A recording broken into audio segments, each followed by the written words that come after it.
The reason for the meeting is special council meeting with Havelock Engineering with regards to County Road 48. I'll remind council of declaration of container interest if it arises. And we're going to move right into the business at hand, and that's Havelock Engineering. I will say that we're going to try and move this along. We have a lot of stuff on the agenda to get done over the next hours, so council will have an opportunity to ask questions and get this thing moving ahead. So, welcome. Great. Thank you, Mayor, members of council, township staff, and county staff. My name is Brad Gales with Havelock, and appreciate the opportunity to come here this morning to provide more information with regard to the County Road 48 project. What I'd like to do is kind of go through the highlights of the project so that we have time at the end to answer questions that council may have.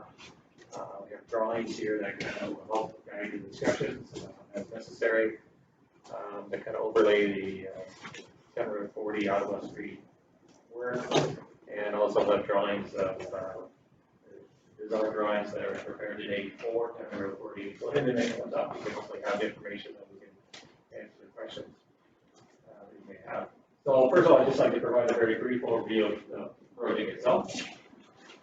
So County Road 48, as you know, encompasses Ottawa Street, a portion of Quebec Street, and then George Street to Mary Street, and then a section of Mary Street to Highway 7. Excuse me. And the intent is a full reconstruction of the roadway, new drainage, new asphalt, replacement of the underground surfaces, replacement of the existing water main, replacement of the existing sanitary sewer services, rebuilding of the road back to an urban cross section with new curb and gutter, new sidewalks, and restoration of the boulevards. That's the, and as well as part of that is the upgrades to the stormwater management and drainage systems. Really the focus of today's discussions. Approximately, it's about just under about 1.5 kilometers long in length, approximately when you add out 40 grades. Also, as part of the upgrades, the intersection of George Street and Mary Street is the intent is to sort of realign that intersection, improve that intersection a bit, so that the roadways intersect at a better angle. So generally, that's the original scope of the project. So undertake those improvements, and it's a joint project between the county of Peterborough and the township in terms of those improvements. The county responsible for the roadway portion, and the township the underground services. With regard to the stormwater management drainage systems, what's there today is a series of storm sewers within the roadway. The deficiencies or the problems with the storm sewers are, one, they're undersized. So as you can imagine, drainage in Havelock goes from north to south. Eventually, the outlet is the Plato Creek wetland on the south side of the highway. So County Road 48 is kind of just towards the downstream end. So a lot of the upstream drainage comes to County Road 48. So the storm sewers on County Road 48 are undersized. They're old. They're deficient. They're in need of replacement. One of the biggest issues is that there's a number of storm sewers that actually leave the right of way and go through private property. And as it's going through private property, it goes through backyards and near and underneath structures. So, and those storm sewers form part of the ultimate outlet for all this drainage. So it's a difficult situation. That pipe has been there for many years. It's not maintained, and even when we try to complete a condition inspection by flushing the sewers and running a camera through, we couldn't get a camera through. So there's just too much debris, blockages that would not allow a camera to go through the pipe. So obviously there are concerns with that. system in that if it's undersized and it's blocked, it's really not going to perform or function as intended. In terms of the drainage outlets where everything goes, so there is basically 3 outlets for the town of Havelock. The one is a storm sewer that runs south opposite Quebec Street, and it runs underneath the railway tracks. It's a small diameter storm pipe that outlets into the wetland area. There's a problem with that pipe as well. It's a 600 or 2-foot diameter pipe. Again, because it has to accommodate a lot of drainage upstream, it's constrained due to capacity. As well, we did a CCTV inspection on the pipe. Again, because it's fairly old, it's upwards of 40 years old. Even upwards 50 years old, it's not in great condition. There are evidence of some cracks. Some of the joints are displaced. And so the majority of it is a concrete pipe, but when you get to the very end of the pipe underneath what is a roadway that provides access for the CPR yard, it's a steel pipe that's been eroded and actually is in really bad shape, and there's a program in place today that actually the Township's going to replace that section of pipe for now, just to alleviate any potential failure that could occur. The second outlet is just west of William Street. There's a box culvert under the Ottawa Street, and then there's a drainage channel to the south that leads to a culvert structure underneath the railway tracks. And then on the south end of that culvert,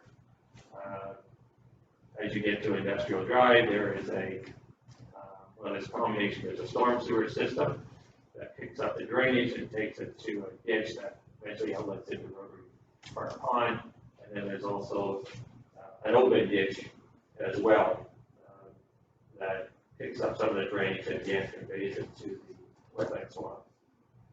The third outlet is just west of the Mary Street intersection. So there's storm sewer on Ottawa Street to the west of Mary Street, and it goes a couple hundred meters, and then it goes south to a vacant property to a ditch that eventually outlets at the end of a pipe, and then there's another pipe underneath the CPR crops, and that's where that drainage goes to. Our initial focus is on the first 2 outlets, which is the one under the tracks opposite Quebec Street, and then the open channel just west of William Street. So, with regard to the proposed drainage improvements for this project, for County Road 48, the intent is to put in new storm sewers at the correct size. And we've done drainage studies to determine what those pipe sizes need to be based on upstream drainage. And just to give an idea as to the magnitude of the size change on Ontario Street, the storm sewer is about a 300 diameter pipe, and the new pipe is going to be a 1200 diameter pipe, so much bigger pipe.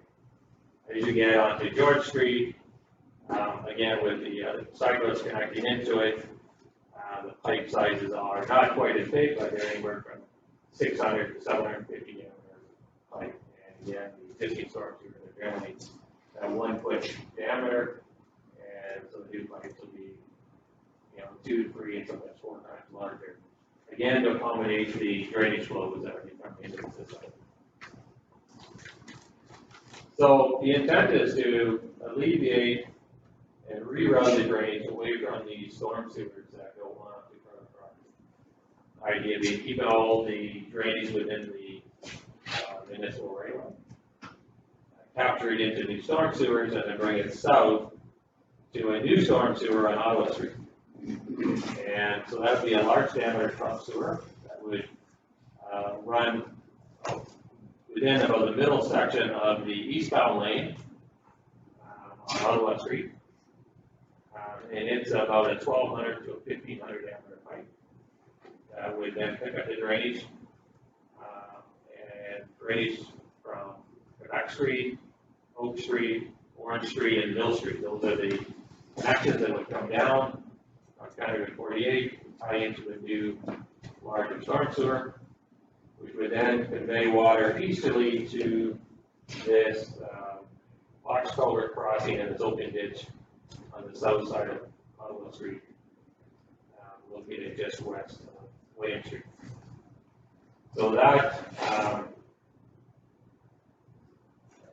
the proposed drainage improvements, and the intent is to provide a system that can accommodate the drainage within the town of village of Havelock, and to convey it to an existing outlet, and to eliminate the storm sewers under private property. As well, the storm sewer that's underneath the CPR tracks, we'll be disconnecting that and rerouting that water. So that system, that pipe under the track, will no longer be used to convey drainage. And that pipe will be plugged and abandoned. And therefore, the risk that in the future if that pipe was ever to fail or collapse due to the weight of the training on top of it, it's not going to impact the drainage that comes flooding upstream.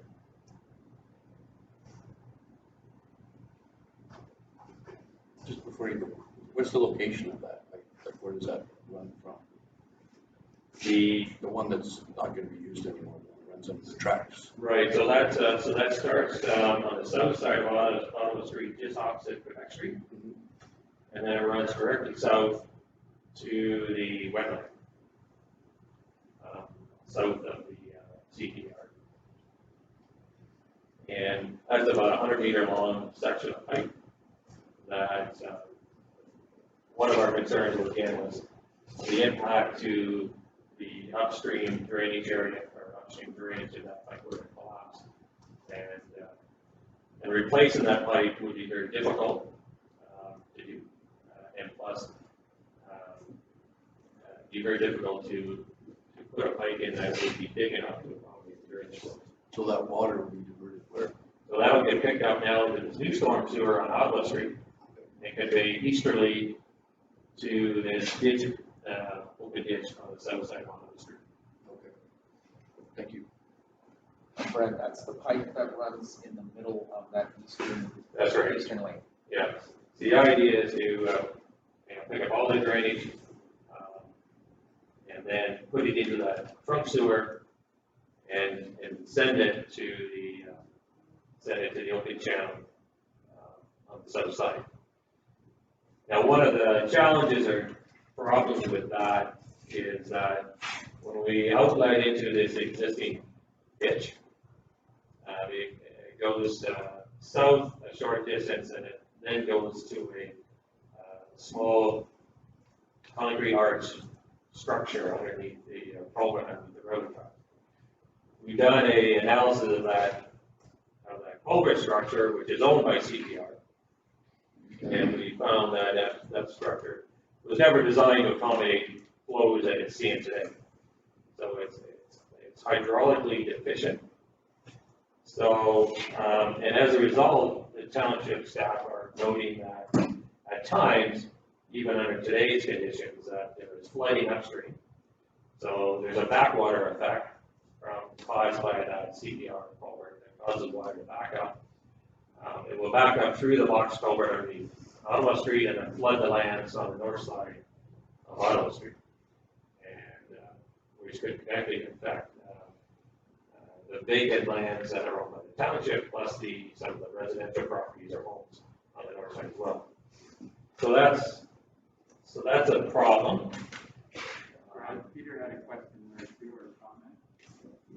For you, I just was wondering, Brad, you said you're going to plug that culvert that goes under the railway. I was just wondering, would we as township still be liable for that culvert in our agreement? So if it collapses in the future, should we be filling that? Or?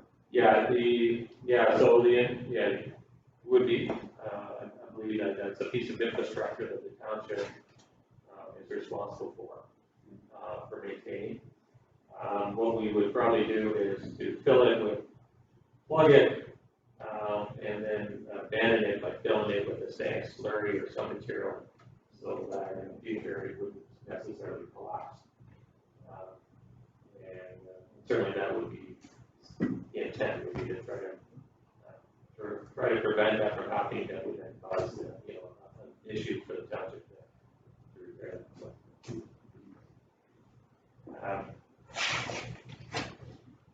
So with the upstream flooding at the outlet, the solution is to replace that culvert with the CPR tracks with a larger culvert. That's a bit of a project in itself, and require much coordination with CPR, and then in terms of the design and then the construction and dealing with all the increased costs associated with that. So our proposal today is in the interim is to utilize the vacant lands that are owned by the township on the north side of Havelock Street, where this floodwater backs up into, and construct a stormwater detention pond. So that water would go into that area and be held there, and sort of controlled and managed. And so there'd be that would be a grading exercise to create a detention pond for that to happen, and that would then protect the private properties surrounding it from being flooded.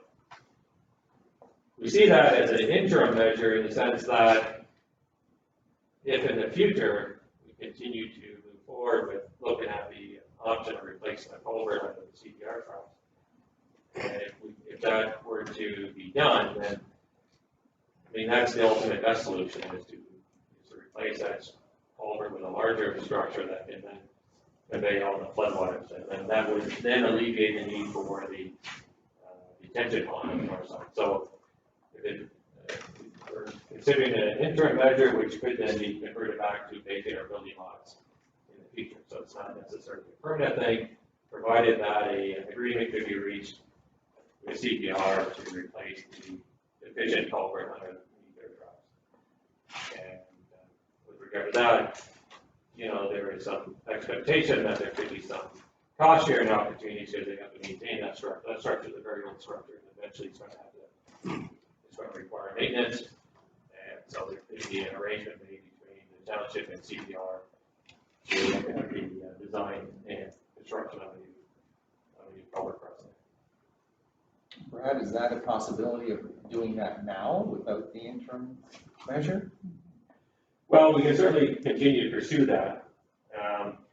We started to look at that, and we started to look at the cost for that, and it added a significant amount of more cost on top of the cost for the storm sewer on Havelock Street. And so, and certainly we can have further discussions with the township on whether or not that, proposal continues, and we continue. My recommendation would be to continue to have discussions with CPR about that. Hopefully get them to the table where they would entertain some sort of a cost sharing scenario.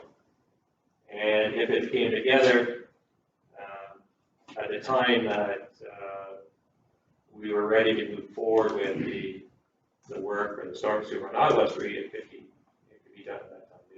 If for whatever reason there are administrative delays or cost constraints that would prevent that from happening, then the backup plan is to utilize the vacant lands and create a temporary detention pond to manage the floodwaters that come upstream.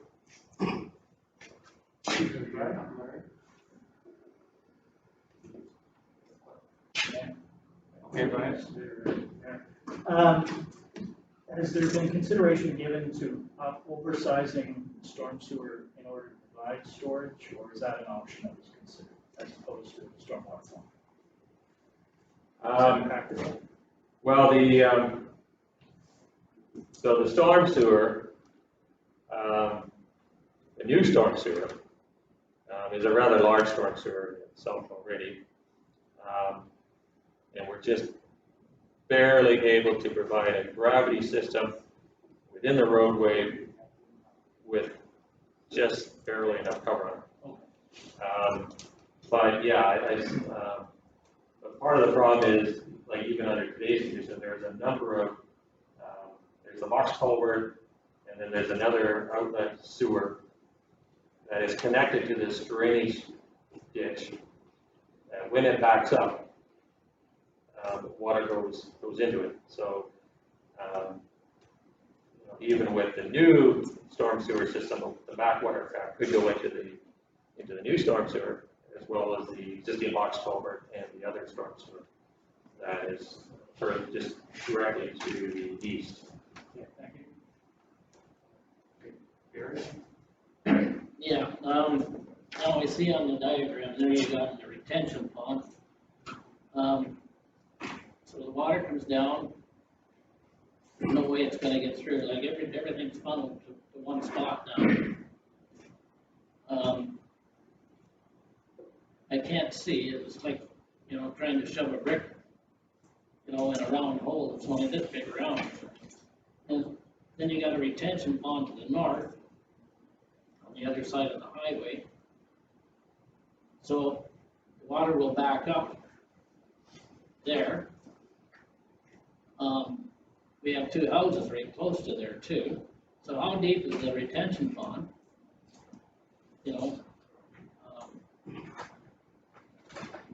I know where the water table usually is in Havelock. We're built on a swamp.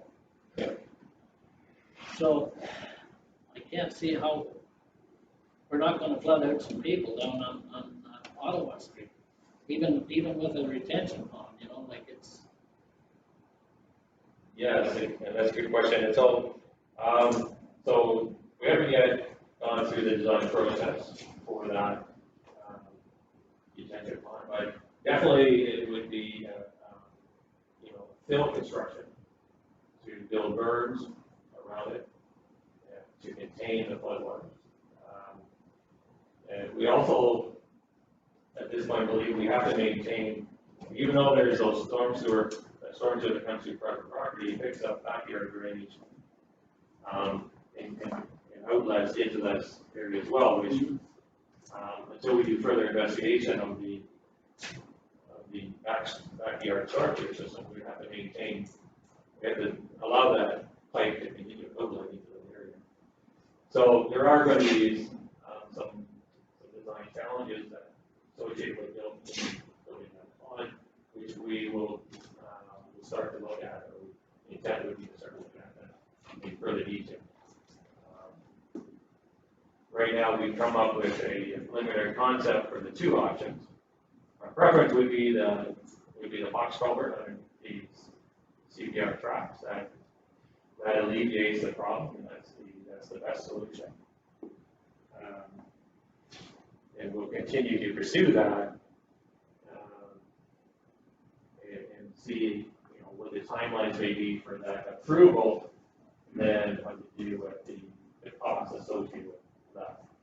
Like that, it's a cost that's almost, it's a fairly significant cost just for that box culvert, and even during the construction and staging it so not to impact the CPR operation as well. So there are some challenges, hopefully. So I think possibly that's something that needs to come to the political level more so than the staff level, as far as we need to work with our counterparts in the federal government to try and see if that would be a first choice. And I think maybe at our level, we need to start pressuring, not CP, but go above that to say that this is really important for growth and for our community. It has to happen. And it's good that you have a secondary plan, like if we have to, because this project's really important. But I think more so than staff approaching CP, maybe we need to work on this too to try and make the government understand. Because to them, it may be a huge project for Havelock-Belmont-Methuen, but for the federal government, they got a lot more money to to put towards something like this to, it's their property, and it's, I know it's our water, but, in the end, we gotta work together on this, so hopefully we can get something going at that level. Yes, yeah, I think 100%, and yeah, I think that's, and what's working in our favor is that culvert structure is a very old structure. You know, and it's probably, you know, we've looked at it, we haven't found anything that would suggest it's in any imminent chance of failure, so it's not, structurally, there's no evidence of any real big problem, but it is an old structure, it's at the end of its design service life, so it, and CPR does have a mandate to maintain all their culverts and structures, and as necessary, so our hope would be that we could work together and with them and come up with a solution and a cost sharing. So how big a pipe now comes down there? Is it a 5 foot that comes down the highway to the outlet? So it starts off as a 300 diameter, and then it grows to a 500 diameter as it gets into this box culvert. That's 2 foot or under 2 foot. Yeah. So it's still, and that the storm sewer on Ottawa Street was just designed to manage the flows on the highway. Yeah. So that's why it's sized so small. Now, so that system's going to stay in place. So the new storm sewer,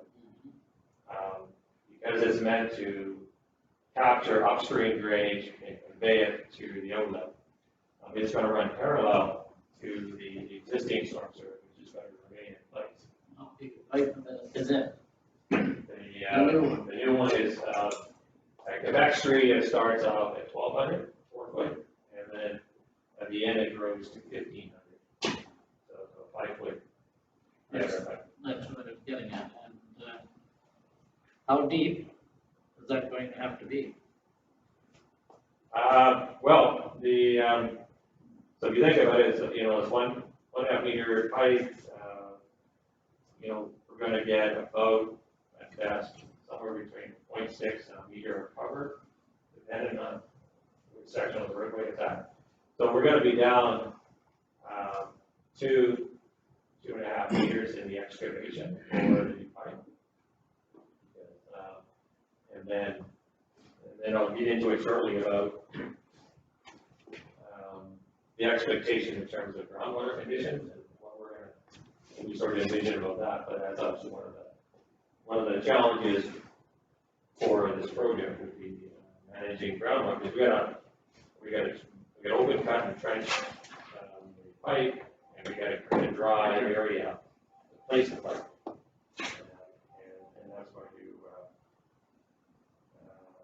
and that's going to be a bit of a challenge. And I can describe a little bit. Well, maybe I'll get into it a little bit now. So essentially, what has happened, you have to lower the groundwater table in a localized area in order to get a dry works up. So that's going to require a contractor to put in well points and to pump water. Now, the construction of the storm sewer is not going to take place in one long stretch. Like, it's going to have to be built in short sections. And it's going to be built within a temporary shoring system, steel trench box type system, again, to contain the excavation limits so that we're not open cutting the whole roadway, but also to act as a bit of a cutoff wall for any groundwater to help prevent it from seeping into the excavation. And then pumps are going to have to be used to lower the groundwater table enough to complete the excavation, put regular bedding in, place the pipe, and then back. We're expecting that, or anticipating that construction operation will be in short sections being 10, 20 meter lengths for a couple of reasons. One, for dewatering, because we just want to be able to lower the water table in a very localized area, not in a very large area. And plus, in terms of traffic management, so the traffic management, which we're going to get into as well, is that, again, there's going to have to be some single lane detours, so that lane is going to be shut down. Traffic's going to be managed through a single lane detour. But if it's built in short sections, then the one approach would be to, during the day, when the contractor's on site, there are flaggers directing traffic around the work zone, into the small work zone, so we don't disrupt the entire roadway on the street. And then at the end of the day, the road's going to be put back. So when the contractor's not there working, there has to be 2 lanes of traffic provided.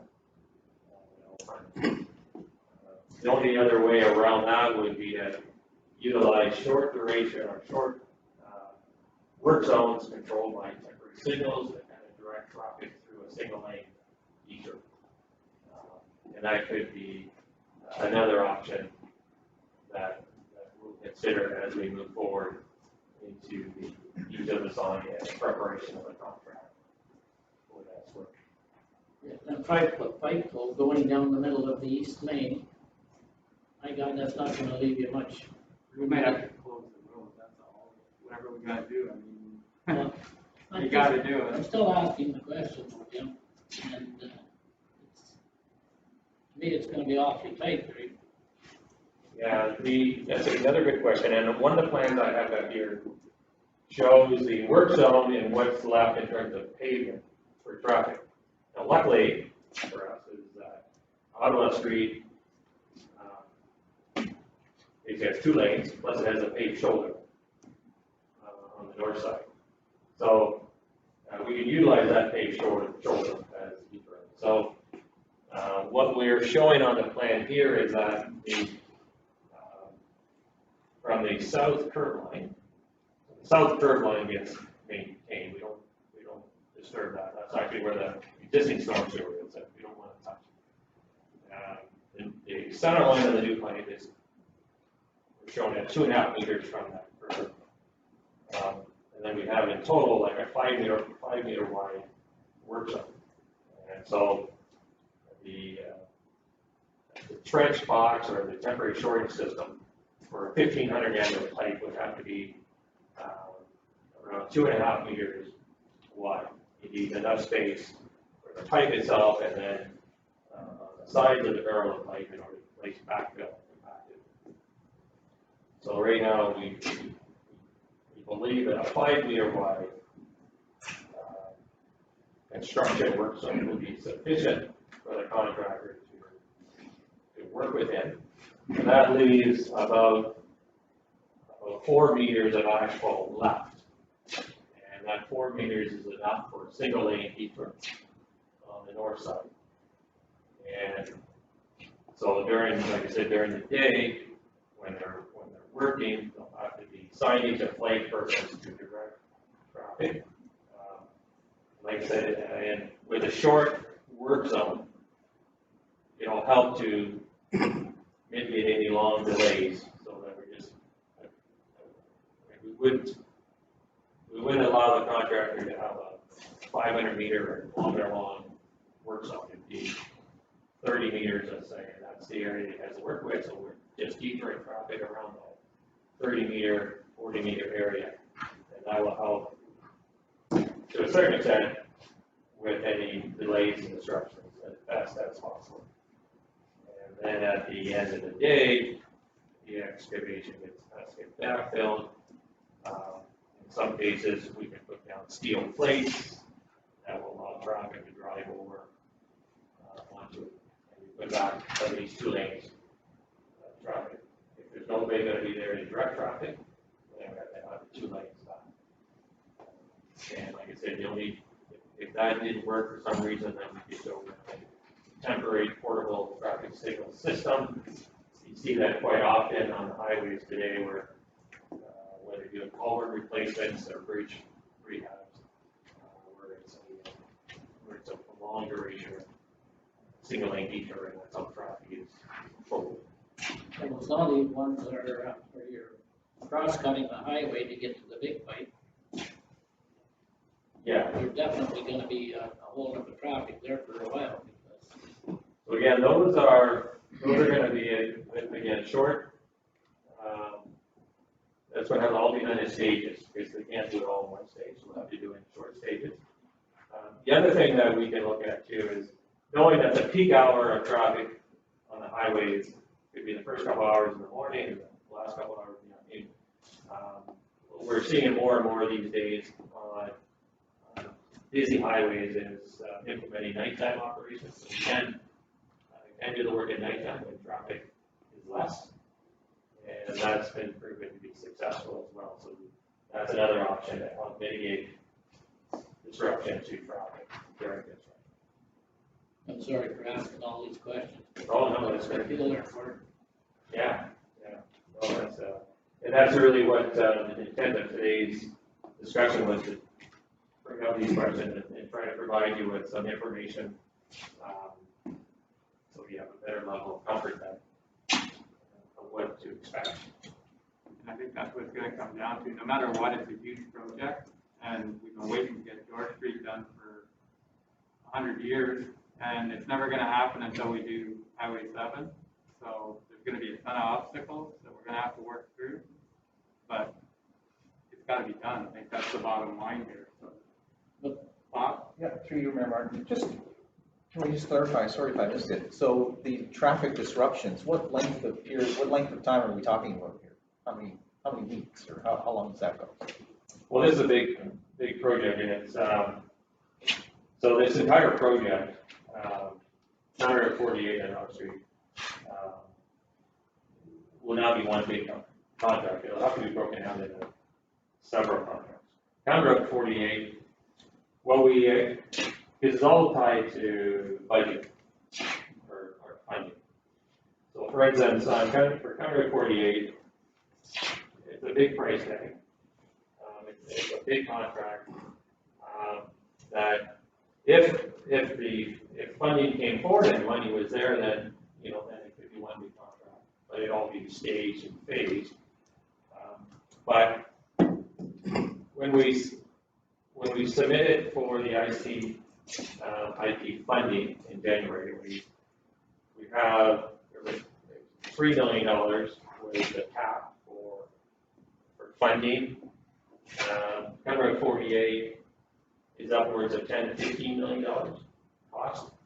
So what we envision is that the Counter 48 would be done in multiple contracts spread over a number of years. So if it was all done in one contract, it would be a 2 to 3 year contract.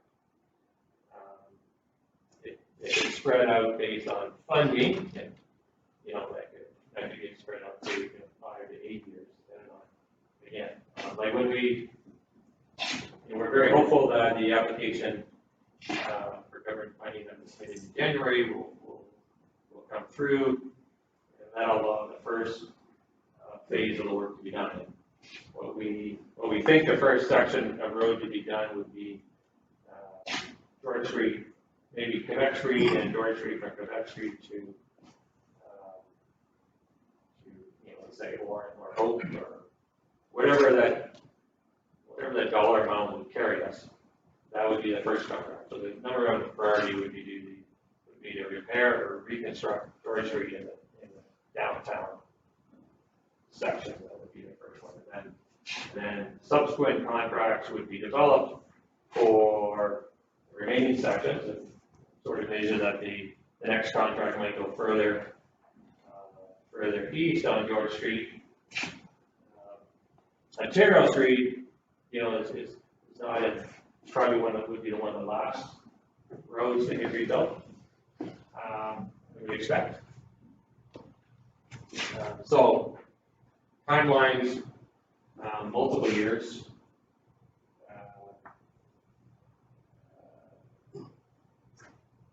Typically, on a normal road and infrastructure servicing reconstruction project.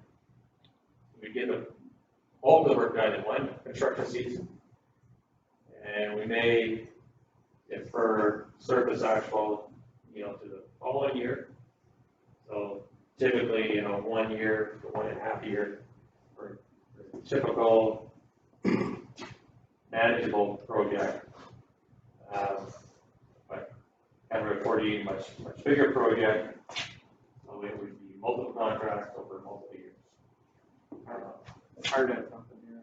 Yeah, I don't know, but, I don't know if that's a question you had, but No, my it's question not. would be, what's the timeline for doing Ottawa Street? So, for the highway. Oh, Ottawa. Construction. Yeah, okay, I'm gonna get to that. And then I have another question after that. So Ottawa Street, so we submitted an application to MTO for connecting funding. We're hopeful that MTO will come to the table with a lot of money, and we can go forward with that. That'd be the first contract to get that funded. That's a full construction season. So it's 700 meters of storm sewer. Slow going, it's not, because of the construction constraints, in terms of traffic and groundwater, things like that, it'll be a little bit slow going, but it can be done within one construction season. So construction season going from May until November. So ideally, we're successful. April 2021, there's a letter comes in, yeah, you've been approved, and then, maybe, look at getting a contract. If not out next spring or summer, and shortly thereafter, we try to position it so that it could be done within one construction season.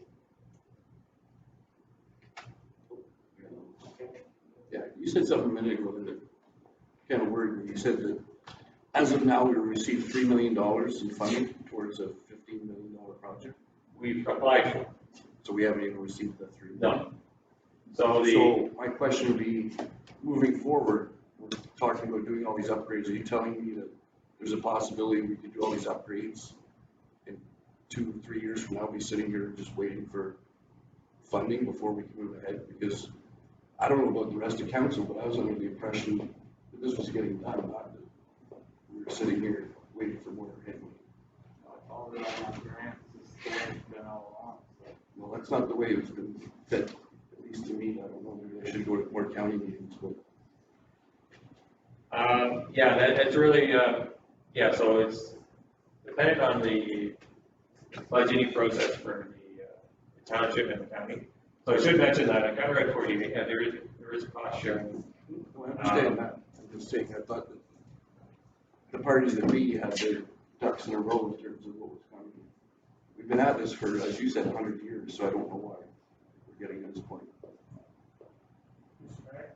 Yeah, go ahead. If I could provide some information related to the council's comments on funding. The county, we've been carrying in our 10-year construction forecast, we've identified funding that would cover the county's costs 100% for the road repairs and storm sewer repairs as well. The township, which is responsible for the cost for the sanitary sewers, water mains, and sidewalks. So we understand that the township is pursuing the funding for those pieces of infrastructure. The county, we're essentially committed to proceeding with the project. It's been contingent on successful funding for the township street. So that's basically a summary of the George Street project. So with respect to Ottawa Street, we have a couple of irons in the fire with the ICIP grant application with respect to the MTO connecting with funding. So hopefully one of those two grant applications will be successful. That will allow that project to proceed, but we're still hopeful for funding for the George Street project. Thank you very much, Peter. There's all types of grants. For our stuff. I think that's such a big capital project that I would imagine it'd be difficult to budget for that under here. annual person. So that's, so that's certainly our understanding. Very, Yeah, so the bottom line is, to get this project, we're gonna dump all the water down this side of William Street. We're gonna have some places flooded out. Like we say, we got a retention pond, but we're gonna, it flows down there, it's gonna flow back. I think the first thing is to get rid of, get a hold of the government or whatever, and get the outlet, so it'll accommodate what we're gonna put in it, like, we're gonna be in a disaster, sure, we're gonna get rid of the water up here off the county road, and it's all gonna come down here and flood the lower end of the village, unless we have somewhere for that water to go. Yeah, exactly, and so under existing conditions today, we modeled the drainage systems and throughout the whole village and the outlet here. And yeah, under today's conditions, that culvert under the tract is a constraint. And I've seen it overstrained for years, because I've seen it back up. yeah, and we know that we're only going to aggravate that more when we bring in the deep storm sewer and dump more water. So that's why we recognize that we have to include something, we have to do something to manage the drainage. So the preference would be to put in a large box culvert for the tracks, and that would take care of it, and that would allow all the drainage to be conveyed, and eventually goes into the Plato Creek system. We felt that honestly, the interim detention pond, swim pond, service has not been on the basis that the township owns land there. So if the land wasn't there, that wouldn't be an option, right? So it just, it's kind of a sort of a fortunate situation that the township owns property exactly where we would need to manage the flooding, upstream flooding. If that wasn't the case, then moving forward, we would have to, push hard for that new culvert. I think that would be your first priority here, one of our first priorities. Sure, it's great to get all the water down there, but it's got nowhere to go. And in the 100-year flood, in fact, it wouldn't take even 100 years. You could have a bad year next year, but the big thing is we're gonna have to get on to the federal government and get things going there, because you're not gonna have all this water ready to go in a year anyway. Like say we could start next summer, you're not gonna add that much, you're not gonna add anything to that system going down to that area will be on the old system, would it not? That's So right, therefore, you got time to work and place, your ducks there, get them lined up, because that's most important part of the project, as far as I'm concerned. It's, I'm not an engineer, but I know that water runs downhill. Yeah, you're absolutely right, because we were, because we had an opportunity to submit an application for funding to MTO last week. So you're right, that new storm sewer system on Ottawa Street. We got the funding, we would build it, and it'd be in place ready to accept water when the upstream works are done. So day one, you wouldn't see any water. Although, we could probably, once it's in place, we could reroute it away, reroute the drainage that's on Highway 7, goes to that storm sewer, that goes into CDR truck. So we could introduce some water into the pipe to eliminate the one concern we have with the fold in our storm sewer, obviously for that street that goes into the CBR track. We could reroute, the drainage that, there's currently, there's highway drainage from just east of County Road 46, County Road 30 that comes easterly to that pipe. And then there's a storm sewer system on Quebec Street that comes down and goes into that pipe. So by putting in a large new storm sewer, we could intercept those flows and direct them easterly to this outlet. And that would allow us to abandon the one concern that, we have with the pipe under the track. That would, that would fix that initially. If we were to be able to build that. I think Larry has something on Through you, Mr. Mayor, well, a lot of questions kind of been answered over through Councillor Conroy and Martin's comment about where we need to look for some support here. But I'd kind of like to go back for a minute to CPR. They just have said out and out no, right? That's the understanding I have in regards to going under the track.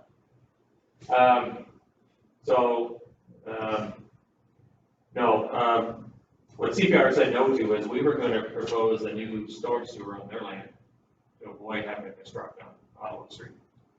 And they said no to that storm pipe. For the storm sewer that goes under the tracks that we're trying to eliminate, their position is, well, that's the township's responsibility to maintain that. So whatever you gotta do, you gotta do.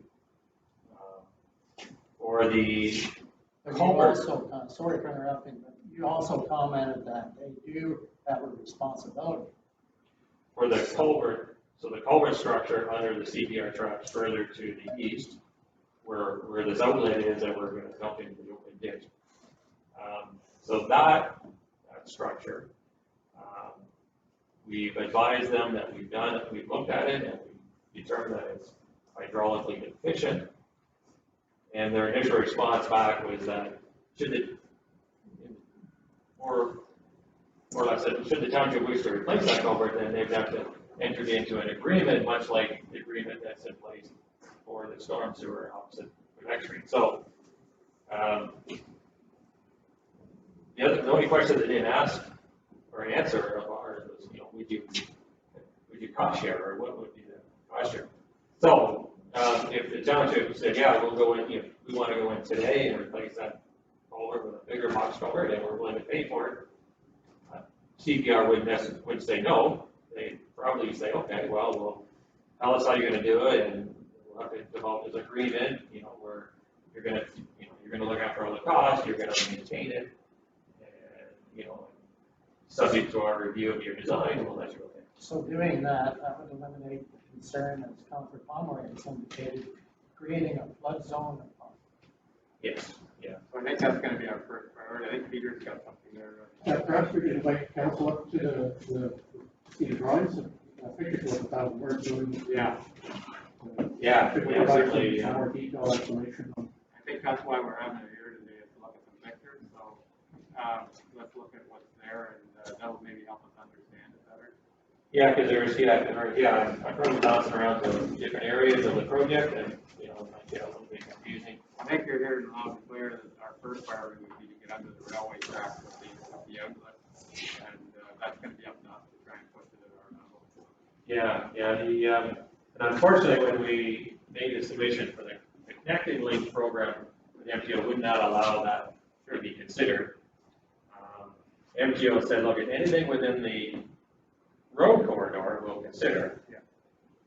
If you can demonstrate that it's a benefit to the road operation, and we say, okay, well, storm drainage is a benefit. So, if we prioritize the project, probably, in terms of staging and sequencing, replacement of that culvert would be ideally number one, the new storm sewer on Ottawa Street number 2, priority, and then the upstream road reconstruction and drainage improvements on County Road 48 would be number 3. So you always start of the downstream end and work your way upstream. Okay, so we'll let council take a look at the drawings, and I don't know how you're gonna do this, Bob, as far as the distance thing, now we're sitting 6 feet apart. Yeah. I think the big thing too is, if we can get started, you're gonna have time, to approach the government, and you have a shovel-ready project, and that's what they are always saying, if you have a shovel-ready project, you're a little higher on the list. Don't come to us with just a plan, and nothing started. If it's shovel-ready, you're more apt to get a grant.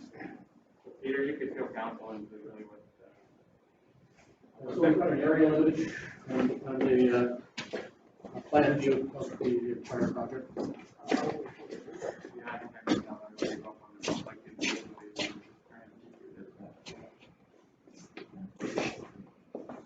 Here's the downstream. Yeah. Construction of the railway track. We're gonna need a motion here that our first priority is gonna be, to work on that, culvert that goes under the tracks and work with the federal government, so I think that's what we're gonna, that'll be our first priority. We have to leave the other one in there as a backup, but I think what you're hearing from council is we wanna see the box culvert fixed and do it the right way. We're gonna put all this money into the highway, and there's gonna be some other costs that come out of there. Talking to Peter, like, this doesn't even cover the water and sewer on Highway 7. This is just sewer, like the storm sewer. Yeah. We haven't even touched the water and sewer on Highway 7, and if you're gonna do the highway, all that stuff's gonna come in there too. So, but to move forward here, I think today the big thing here is we need to let you know that our priority here is to fix that culvert under the tracks, and we'll work with the federal government to try and make that happen as part of the project to do it right. Yeah, agreed. And, no, that sounds great. And obviously, we'll continue, working with our contact at CPR and as well with Township and county, tapping into upper level, representatives. And maybe we can get some further clarification or answers in terms of what they're willing to do. Yeah, I'll work with staff and find out when, I meet with Marion every other week usually for these meetings, and, most of it's about COVID, but, we are starting to wander into other things about trying to get the economy back, and this is something that needs to be done, so. So I think if I could get a motion that we, our priority is to work on that box culvert, moved by Councillor Webb and seconded by Councillor Ellis. All in favor of that? And that's carried. So that'll be our priority as we work with you on the rest of this stuff here that has to be done. So I know you had more in your report here. I don't know if there's any, the big thing with these drawings that we wanted to visualize it and see it, and I think that helps a lot. Everybody should stick before the 1,000 words. Did all of council look at the drawings and Barry? Yeah, I wonder if we could have a set of that. Yeah, you can have these drawings here. Okay, that would be very beneficial, because if someone comes to the office, we can roll it out, try to explain it. Yeah, definitely. So what they're, so these drawings, just to recap again, so this one here shows an overview of Auto Street and County Road 48 in terms of where the existing and proposed storm sewers are. This one is just focusing on Ottawa Street in terms of where the new sewer is and what's left in terms of roadway for detour regions. And here's the set of what we call the 60% design drawings for County Road 48. So if anybody had any questions on what's proposed on County Road 48 South, the details right here. These are overview of, mainly Ottawa Street to show the storm. Okay. All right, well, thanks, Brad, and I think that'll cover it for today anyway, so. Great. Thanks for your presentation. Yes, thank you. Thank you very much for your time. Appreciate that. Thank you. So motion to receive the delegation sometime. And Oh, sorry, David. Saying we've, pretty much exhausted our questions. I think we didn't follow the agenda. We wanted, but I think you've answered most of the questions, and you've also got a feeling as to what we want to do, because just for to say we're gonna do what you had on the plans and nowhere for it to go, that's, you know, that's gotta be our priority on our end, that we're gonna have to work with the CP and the government, and, because of the rest of it, it's basically great. But then when it gets, Yes. if there's nowhere for it to go, so that's where we have to work on that on our end. Yes, and we'll have opportunities to come back to council obviously and continue to provide information as we get closer to resolving plan moving forward, especially with regards to Culvert and then the Ottawa Street and then County Road 48 itself. First thing, you know, might be at a time here, but there are some things that, you know, we can talk about at a later date relating to County Road 48 itself and the impacts relating to businesses and residents. And also on the agenda, like you noted, every project has challenges and risks, you know, that we try to identify and include and address as best as possible. So there's a number of those obviously in this project. This is a very large project with a lot of challenges in it. So possibly at a later date when we come back with an update, we can get into some of those details and further answer any other questions that council may have. Working on the George Street's part of the project, like I can remind you with 48. I think that's not going to be such an issue dealing with the obstacles and traffic, where I see a big challenge. And we're sitting at the table most Ottawa Street or number 7 highway in the summer season. It's a ton of traffic. Yeah, I think,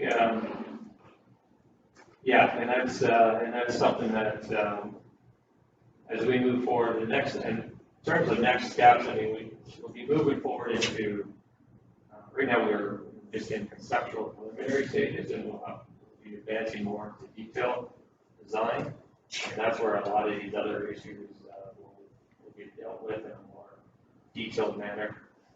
Traffic is always an issue, is always a challenge on this section even more so. That's why we'll be looking at alternative solutions, again, to help manage the disruption, you know, such that it doesn't shut down and clog up the entire section. So we'll be hopefully. It happens without construction. Yeah, exactly. So we'll be looking for opportunities to incorporate some of those provisions in you know, the ultimate goal is the contract package, which would identify how traffic will have to be managed. What we know for sure is, you know, we're not going to shut down the highway, we're not going to go close or we don't know. It's probably a given. So we'll have to look at detours and alternative construction methodologies and timelines. Like I said before, you know, if the daytime traffic is really congested and heavy, then maybe it's a nighttime program. Or work at 7 nighttime. Those are the kind of things that we'll be doing. Barry had something. Yeah, the cutoffs, some of these ones on private property, how are we gonna handle that? Because there'll be some there that, you know, you're trying to get away, I know what you're trying to do, and I understand to get away from private property, going through backyards. But, do we know, you know, what it's hooked up to all this stuff too? Is it gonna drain back out into our new system, or I don't know, like it's gonna be a nightmare, I would think, on some of them, and you just look at the backyards of so. Yeah, that's one thing that we'll be looking at in more detail, because we know that if some of these backyards are draining into these pipes, then we just can't cut it off, and then the water will just back out, flood the backyards. We're gonna have to look at some connections of those. Initially, what we want to do is take the road runoff and reroute it away from these pipes.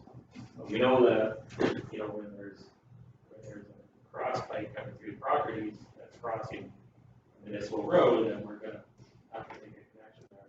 So that any water that gets into that pipe on private property gets into the source. Otherwise, we totally cut it off. And you have to look at, you know, what the impact would be to the grading or the drainage on private property. Because a lot of these have very, you know, catch basins and manhole structures on their property. Reflect the runoff. So.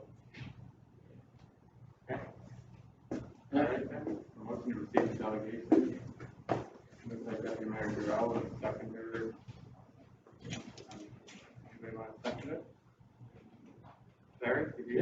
Okay. All right, seconded by Councilor Ellis, all in favor, and that's carried. Thank you, Brad. Thank you very much.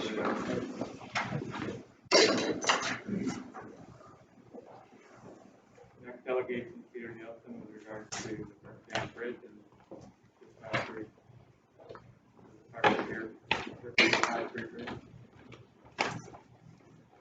You've had a lot of meetings about this, then, Peter, with a lot of groups and. Just recently, just want to update council on the results of the discussions. Just, with respect to the project, we're doing a municipal class environmental assessment for the Burnt Bridge and the Deer River Hatchery Bridge. So we discussed both projects. Yeah. For the Burnt Bridge, stepping back from the environmental assessment, use some background. Why does it come in this bridge? For starters, the bridge is pretty much centrally located within land that's owned by the Ministry of Natural Resources, the province of Ontario.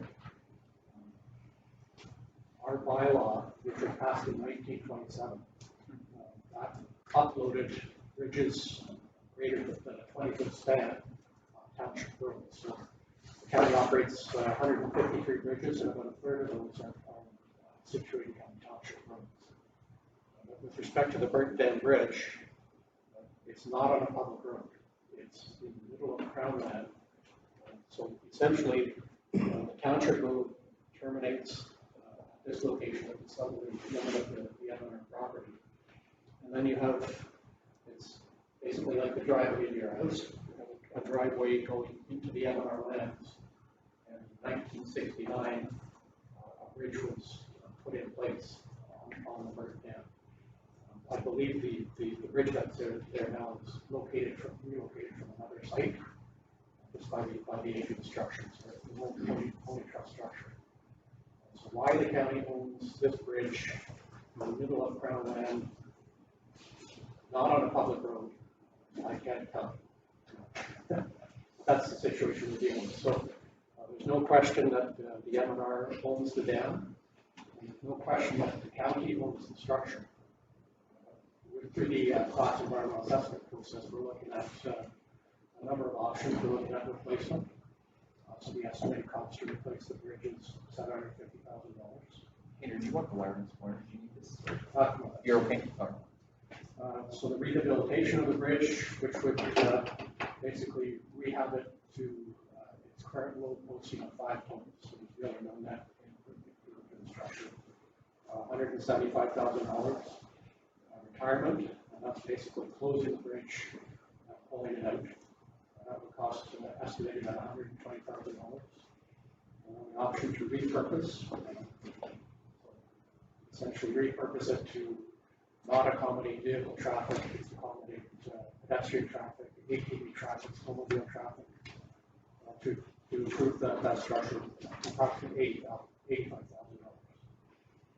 So through the EA process, we've been dialoguing with interested parties, including the Township, including the Havelock Snowmobile Club, So we met with them last week at the site, and we explained to them that for county council, it's going to be a challenge for them to spend any money on the structure because it doesn't conform with our bylaw.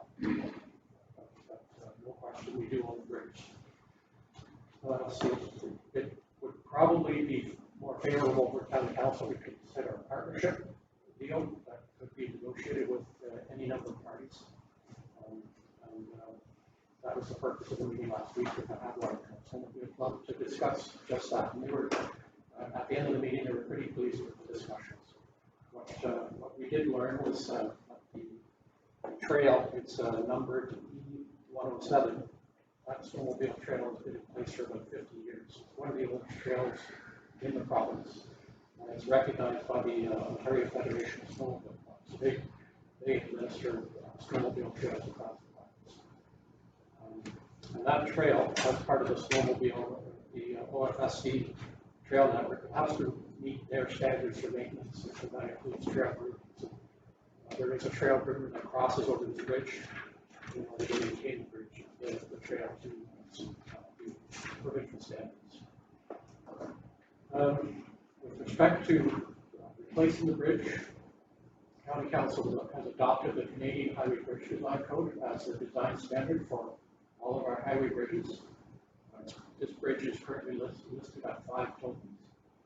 So an ambulance, for example, is around 4.6 tons. So an ambulance can physically cross the structure. At any fire protection equipment, you probably need some limitations on the crossing safety of that bridge. But to upgrade the bridge to full highway standards, 62.5 tons is the load capacity rating for a highway design bridge. Pretty significant upgrade will be required. So we suggested to the Snowmobile Club, the County Council could potentially support two of the options, either repurposing, converting the bridge from a highway bridge to a trail bridge, or retirement, which is fully moved. So the club is really concerned about losing the access to the trail. So what we did discuss was the possibility of developing a partnership between the county and any number of parties, including the Snowmobile Club, perhaps the Township, maybe we should come to the table. The Peterborough County ATV Club, however, we understand funding is pretty limited for that club in particular. The MNRF, we don't believe the MNRF will come to the table and any capital funds to support them. They've written to us that they're prepared to issue us a permit, and they would be prepared to possibly transfer a road allowance to the county. But that's really not the location for a county road. So what we discussed with the Snowmobile Club was a joint partnership. We developed 5 options. So option 1 could be that the county retains ownership of the bridge, and we have a partnership with the Township and the Snowmobile Club to develop some cost sharing. Another option would be that the county could potentially transfer ownership of the bridge to the Township. So we would assume maintenance and ownership responsibility for construction. And we do, at the county, we do have this bridge identified in our 10-year construction program for replacement, retirement, repurposing. So it's an identified bridge that needs some attention. So we could potentially, through county council approval, perhaps we could allocate some capital funding as part of this partnership agreement to be transferred to the parties. The preferred option that the Havelock-Belmont-Methuen Club indicated they could potentially support would be the transfer of ownership of the bridge from the county to the Snowmobile Club. So the benefit of that option would be that the structure wouldn't have to be designed to the Canadian Highway Bridge Design Code. It could be a lesser design standard. So that would reduce the cost for either rehabilitation or replacement. And the other highlight of that is the OFSC has the potential to get a trillion grant that could help to fund whatever design option is selected. So that's the The purpose of today's presentation is to receive council's support in principle for potentially transferring ownership of this bridge from the county to the Snowmobile Club, and through county council's approval, potentially transfer some capital funds to go along with that ownership. That's the purpose of this presentation today. So, Peter, the one thing with this, I think it's fine, and it's a nice option that Snowmobile Club's offering here, but I think this bridge is important to the township in other ways too, and I think we need to have some more discussion around this, because that would be the simple way, is to transfer it to the Snowmobile Club. But I'm not sure if that's really an option. One of the things that we stuck by in the last term of council, Ron and I at the county were saying that it should be rehabilitated, at least to today's standard, and then we can discuss transfer of ownership. As a township, like I say, it's important to our township to have access to the other side of that. It seems like water is the discussion today, and we need to get across this piece of water. And it's something that I think council is going to have some discussion around, because I'm not sure what the option everyone here would like to see, but you know, that's one option of many, I think, here. Either repurposing, rehabilitation. I know replacement might be out of the question on this bridge, but it'd be interesting to see what council has to say about it. So, Barry, you have your hand up. Yeah, Peter, could you just speak up a little louder? I can't hear you very well. I could catch the odd word. He said you bought the bridge. Let's go. So, okay, so any other stuff? Dave, you- Well, I guess this is not the time to debate this. I don't know what. Are we in debate mode today with Peter? No, I think there's some He didn't speak options. for all the county council, but my thoughts are, Peter, thank you for your presentation. I'm glad you came and gave it to us. We all understand now that we did before. The necessity of the bridge for our municipality is great. That's all. I mean, but to transfer ownership to the Snowmobile Club, they can simply put a gate on it. And our citizens would be able to get across the bridge, because they would own the bridge, they can gate it. That's what they do on private land. And there's crown land in there. So, How common is that? For like a private, you know, like a Snowmobile Club to own a bridge? Like, so what happens if, you know, David was going across and something happened, would he be suing the Snowmobile Club? I take it? Through the chair, what we heard from the Havelock-Snowmobile Club is that the Ontario Federation of Snowmobile Clubs, they do own bridges, structures. So that potentially the bridge would be transferred to the provincial organization. So it wouldn't necessarily be the Havelock Club. And through the development of that agreement, we could put in place any number of conditions that any new structure that's designed there would have to accommodate certain weights of traffic, but not necessarily full highway traffic loading. When you're dealing with a highway bridge, you're looking at 62.5 tons. Perhaps for a private bridge, you would only need to deal with a quarter of that load capacity.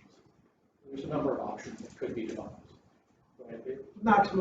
the maximum we have on the trail for our bridge, it's not the maximum, we try and go above the maximum, but is the weight of a broomer. And I can't tell you off the top of my head what that is today, but that bridge, if there was a partnership between different parties, and I'm sure the ATV club, Beaver County ATV club would be willing to invest in that. I don't know how much, but I think they would be a partner. But it'd be open to it, so. So you've been collecting info all around, you met with the Snowmobile Club, you're meeting with us, and that's what we're gonna have to do, is meet with the Snowmobile Club, meet with the ATV Club, and come up with a plan here of what our priority is. There's lots of different options here, and you've listed them here, but I think there's gonna be some more discussion. When do you need to know by here, Peter? Like, I know we have to put our county hat on when we go talking about this, and I totally understand. There's two other bridges, I think, in the county that are kind of going to nowhere type of thing. So they'll be coming up too. This isn't the only bridge in the county that we're looking at possibly retirement or getting out of at the county. Yeah, correct. Through the chair, we're also looking at a structure called the Macintosh Bridge. It's located in Havelock-Belmont-Methuen, at the intersection of Sherbrooke Street and Highway 7. It's spitting distance away from Highway 7. The purpose of this bridge, it sits in a wetland, and it's load restricted as well, but it is on a public highway. So that's the difference between that structure and the bridge. It's not part of a public highway. There's also a bridge up in North Kawartha, but that's not currently under review through the EA process. All right, was there any more questions? All right. Bob? Sorry, just to confirm, so what's the deadline on this, Peter? Thank you. Through the chair, we don't have a firm deadline. We're in the EA process, so we'll continue dialoguing with the interested parties. So ideally, we could, the county staff and our consultant, we could meet with township staff and pull together a plan for the bridge operation. So probably 3 years, right? So with respect to the Deer River Hatchery Bridge, a similar scenario with the M&RF. They've identified that the county, the township does not own a road allowance crossing over the bridge at this location. So there's a township road allowance up to, but excluding the crossing of the river. So what the M&RF indicated to us is they would be prepared to issue the county permit to do the work. And then once the bridge is constructed, they would be prepared to discuss establishing a road allowance across the waterway. And that is really vital in terms of maintaining your infrastructure is owning the land that it is on. So that's an ideal scenario. With respect to the bridge, we've directed the consultant to proceed with the detailed design based on the EA process that we've been following. And the recommended option for the Deer River Hatchery Bridge is full replacement. It's currently load restricted as well. It's an old 40 truss design. So we do have funds in the draft 2021 budget to proceed with the replacement of Deer River Hatchery Bridge. And that's something that we can't even get would that allow our plow trucks and things to get across once it's like? Correct. Yeah, the bridge would be designed to the Canadian Highway Bridge Design Code 62.5 total maximum load. Good. That's no argument there, Peter. Hopefully it stays on the budget. Is there any questions with regards to that, Chris?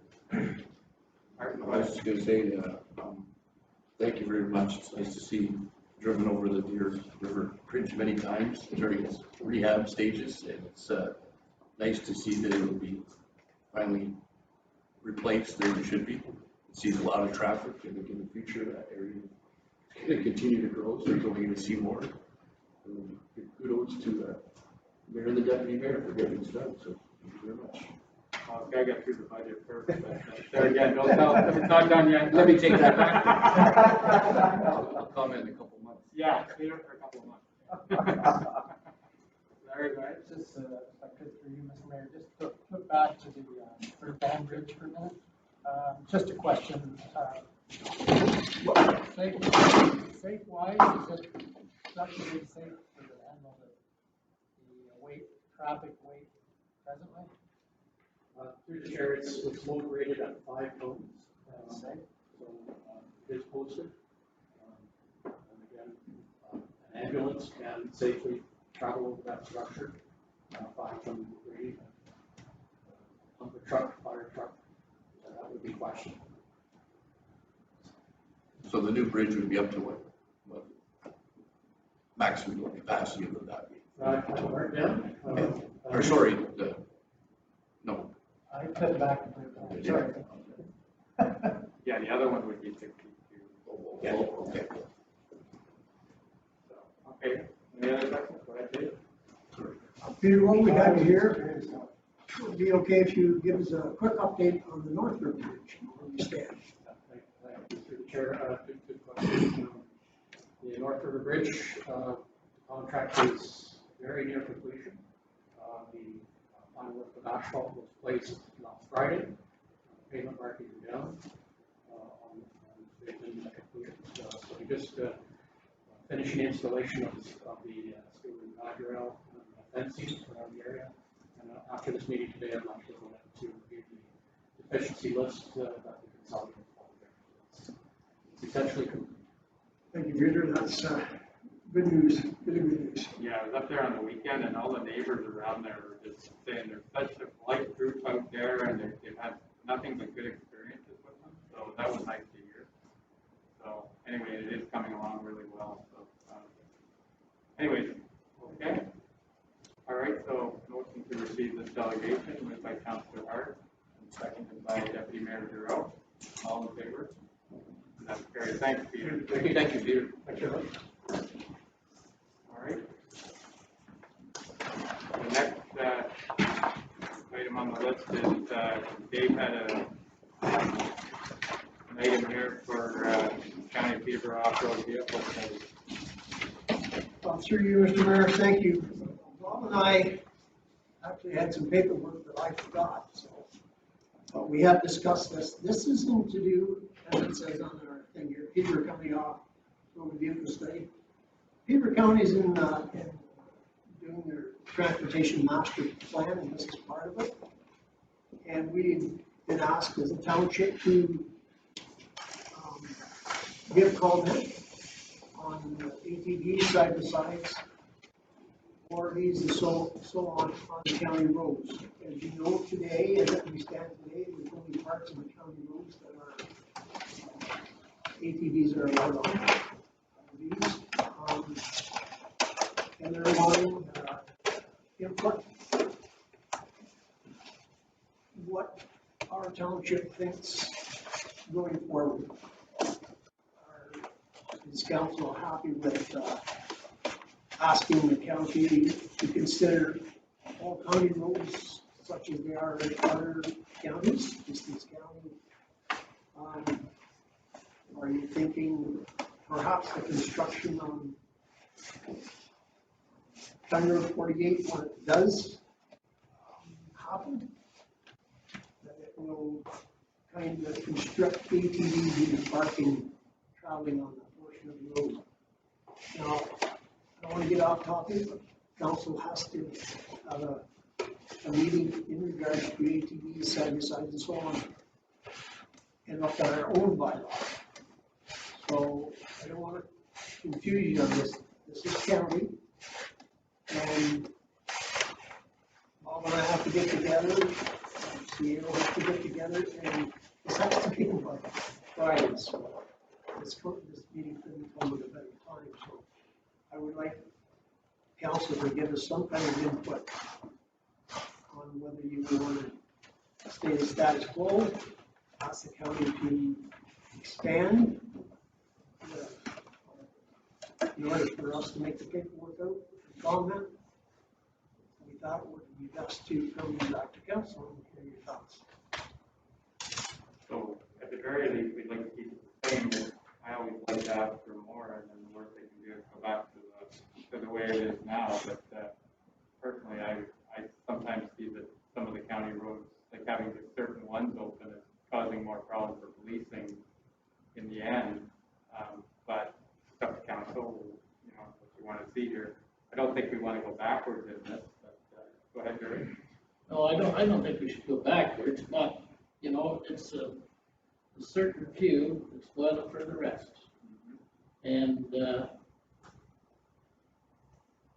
I just can't see it being expanded, and not at this time anyway. Because that's my own personal view. I'm out on driving around most of the time because there's nothing else to do. And you need a pile of these even where they're not supposed to be. Even in town, but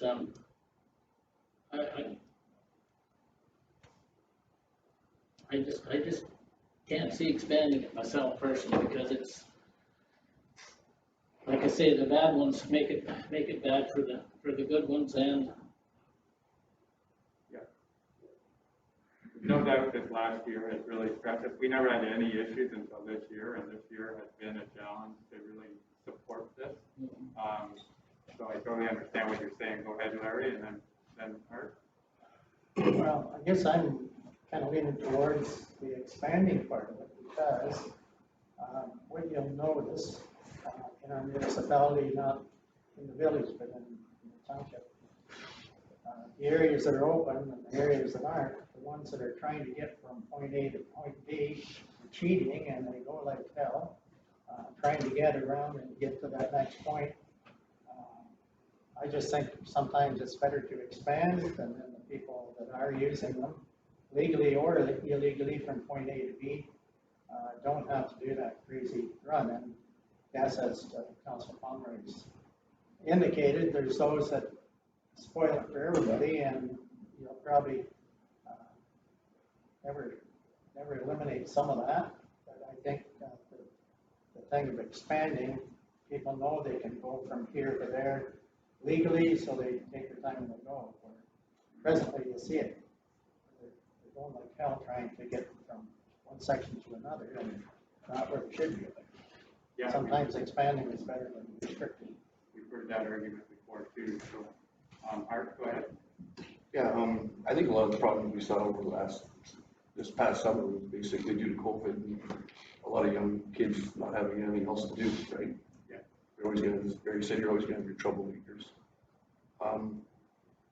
In terms of expanding, I'm not really against it, but what I'd like to see before we expand it would be some kind of dialogue with the OPP or whoever is policing some of this stuff in terms of, because the incidents we do have, I don't think are being policed, maybe not policed in the right way is the way to put it, but there isn't, the community, what I get from the community is there's not a lot of policing of infractions, whether it be four-wheelers or mostly the two-wheel bikes, from what I hear, more than the four-wheelers. But that's what I said, before expanding it, I'd like to see them, whether it's the OPP or whoever, the four-wheeler organizations, get a handle on some of these issues before we open it right up.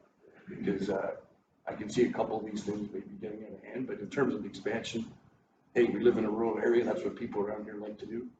Who am I to tell them, not to four-wheel or not to go out and have a good time? So I'm not against the expansion, but I'd like to have a few things in place before we take it big time, so. Okay, Dave? Well, thank you, Mr. Mayor. I can only give you what I've learned in the last several years dealing with the EOTA. And those counties, townships that are wide open have a lot less problems. I am in contact once a month with at least 13 different municipalities. Our closest municipality is Hastings, or Kelford, Trent Kelford. It's open. They didn't have the problems this summer that we had, and we had problems. So the OPP, I work periodically with the safe team, and they need to know the boundaries, and that's the problem. If they say, well, we don't know the boundaries. You got this trail that they can be on, and this trail they can't be on, and that's where the problem is. Either take it off the road, and then we'll say everybody is guilty, or open it up, and everybody is safe. But I would think we don't get to choose this, Peterborough County does. So I have faith in Peterborough County. They give us parts of the roads before that they thought were safe enough. And it's all about safety for me. No matter what it is, safe. So I would suggest, if council is of a mind, that we would ask the county to consider expanding it to the point where they think it's safe, because there are portions of county roads that are not safe. And they're better adapted. They know the roads. I don't know what else to say. I'd like to see it expanded for the tourism side of it.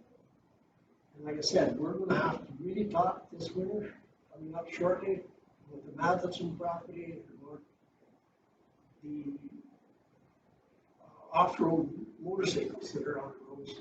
We have a choice here coming up to decide whether they're gonna be on the streets or on the road, or they're not. And the county has that option also, so. Yeah, so there's another part of this that we're gonna have to deal with later, but right now, for the county's sake, and you're totally right, Dave, when it comes down to it, there's 16 people sitting around the table, and there is a bit of a divide about rural versus urban, and we will get into the debate. And I think when we did this the last time, we had a different director there.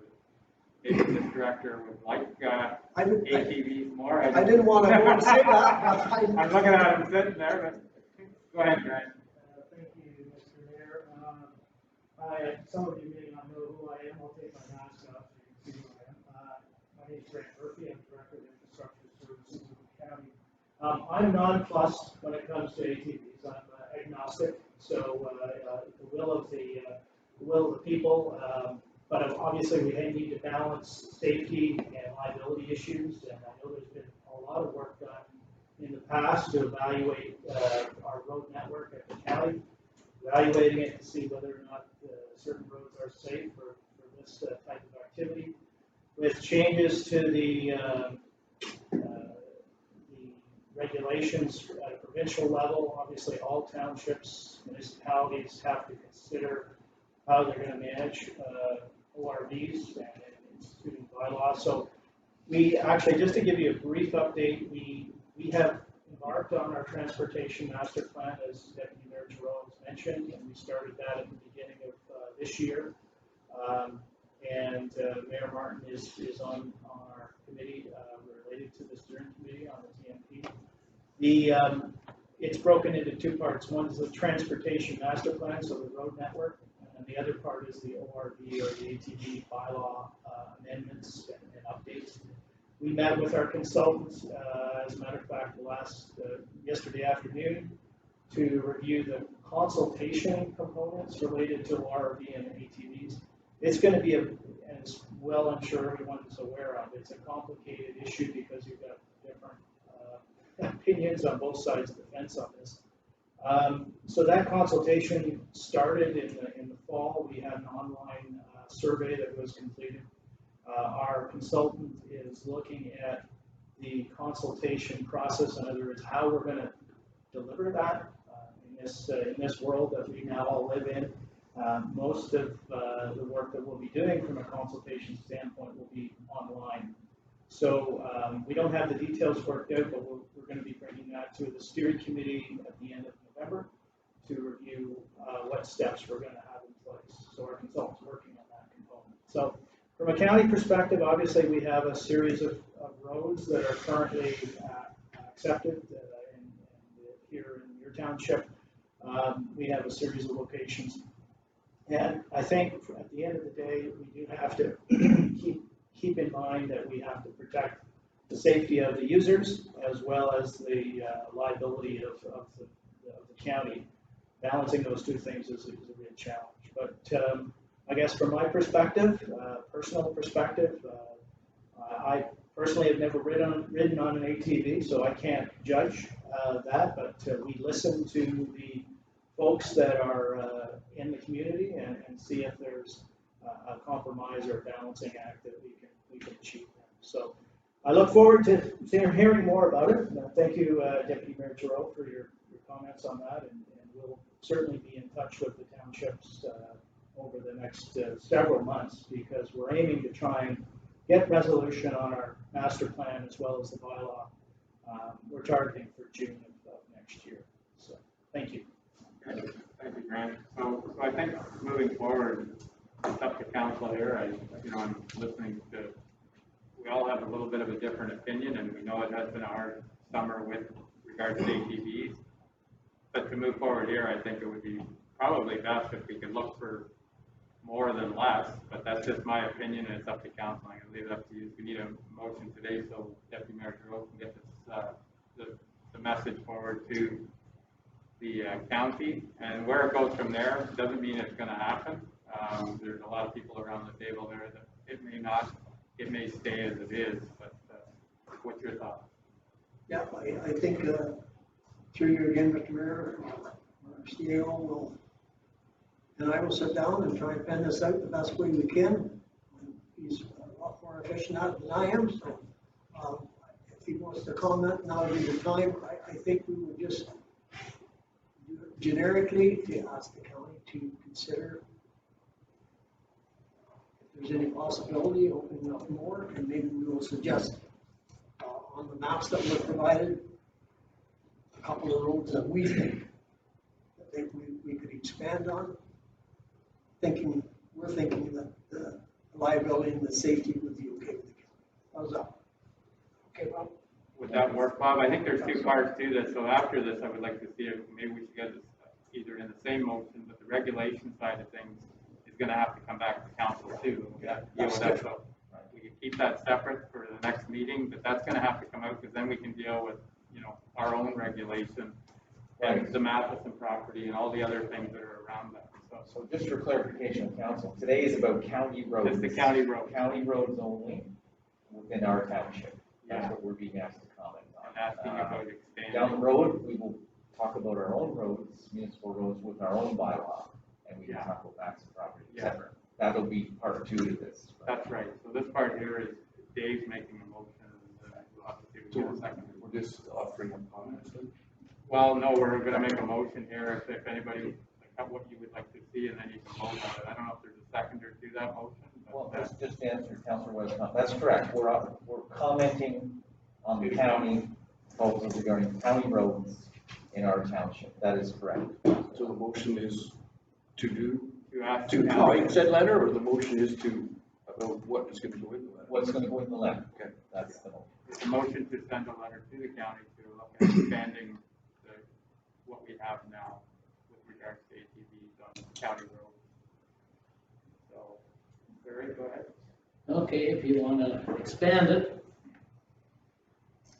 what roads are we going to expand? Is that the next That would be up to question? the county to do Okay, the but same. then, what I'm getting at is like County Road 48, Tim Hortons down through town. Like, That's one of the roads that Bob and I have discussed. Because of the construction, hopefully that's gonna take place sooner than later, but eventually, we're gonna take County Road 48 off the plan from Tim Hortons, County Road 46 to Mary Street. is it on the plan now? No, I didn't think so. But there's, they use it all the time, and usually the ones that come down George Street. it isn't on the plan now. But anyway, that's another topic. I'm just saying, if you want to expand it, Well, for instance, we can't go from Mary Street to Cadova on County Road 48. I don't think anybody would want to, I wouldn't want to, but that's getting the limits. But in order to get to the 3rd line, Belmont, or to the 7th line of Belmont, or to the 6th line of Belmont, you need to travel on County Road 48. So, following the map that they provided in the guidelines, that could be one of the roads. yeah. The county might say, no, we don't want that. That's their prerogative. That's. We're just asking for, the big, we would like, But we will have the input. but then afterwards, I would hope to have some input. I'm not sure if Grant wants to comment on that, but so if we ask for all roads right now in our motion here, Grant, and you want to adjust it later to take some away, is that possible, or like to fine tune it? Through you, Mr. Mayor, I would suggest, I think you're heading in the right direction, to be frank, on the recommendation, which is your willingness and interest to explore an expansion of the network and lead the details up to the discussion that we're moving forward. Because I'm sure we're going to be coming back with additional information in the future. So I think if there's a will, then vote on the will, and then we can work with staff on the details if that's acceptable to all. Okay, thank you. So that's the motion there, that we vote on the will, that we would like to see this expanded. Yeah, I'll second that, but I'd like in there in terms of the county or whoever to pursue the issue of policing, like in terms of, you know, I know it's not their issue, but in terms of the issues that we as a municipality are gonna have from, you know, the expansion and what they plan, or if they're gonna talk with the OPP in terms of expanding the policing model, because if we're putting them on more roads, we're gonna need more policing. Yeah, Through you, Mr. Mayor, from a policing standpoint, again, that's lower tier municipal responsibility. So I would suggest that that's, again, a conversation that could be had with the services board. But obviously, the county's here to work with the townships on this matter. But certainly, we are faced with similar challenges with regards to enforcement on a variety of our county roads.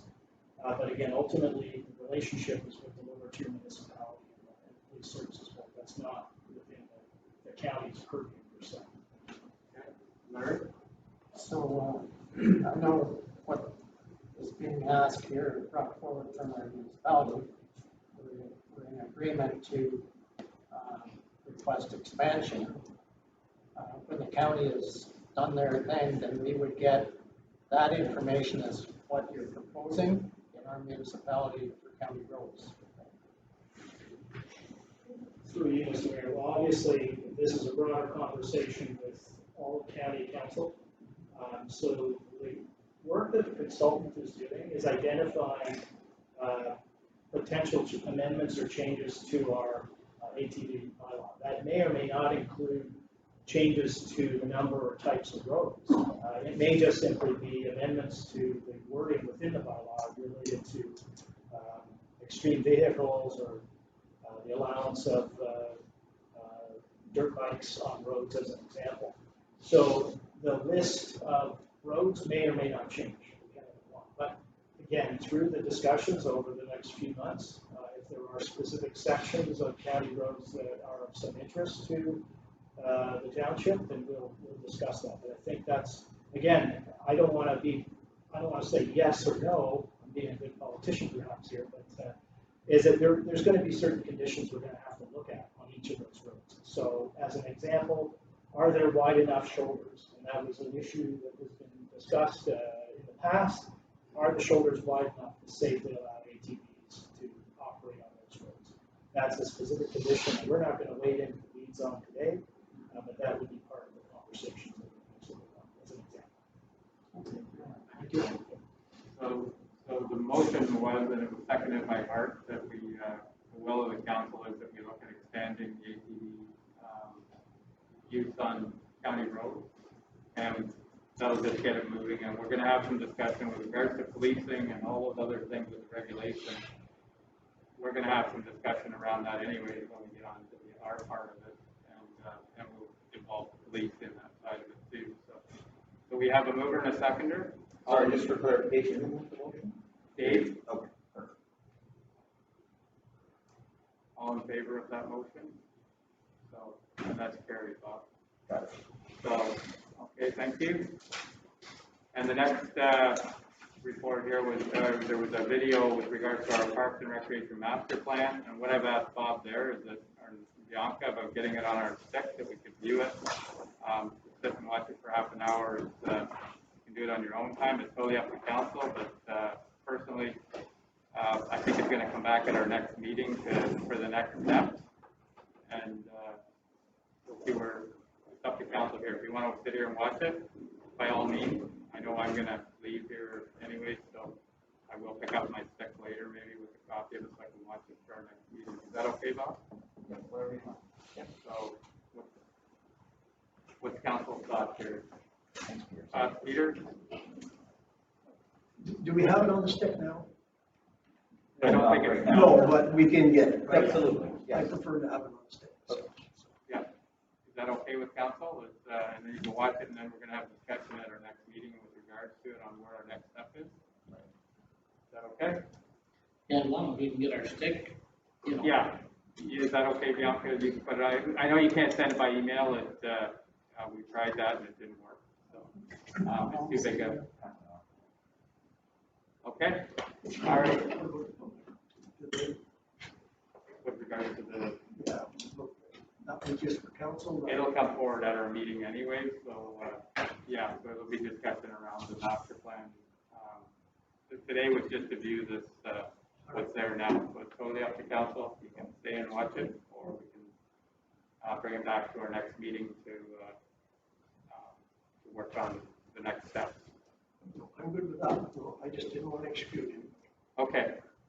All right then, is that okay with everyone? You okay? All right then, so we'll just get a copy of the second, and I don't know what you want to do with this, item on the agenda then, Bob, just defer it to the, Yeah, just motion to defer. to the next meeting. Yep. Okay. Moved by Deputy Mayor Giroux and seconded by Councilor Pomeroy, all in favor, and that's carried. Okay, that's the end of the business for today. Art, so looking for confirming bylaw. Moved by Councilor Webb, seconder Deputy Mayor Giroux. All in favor, carried. Motion to adjourn, Councilor Pomeroy and somebody else, Councilor Allen.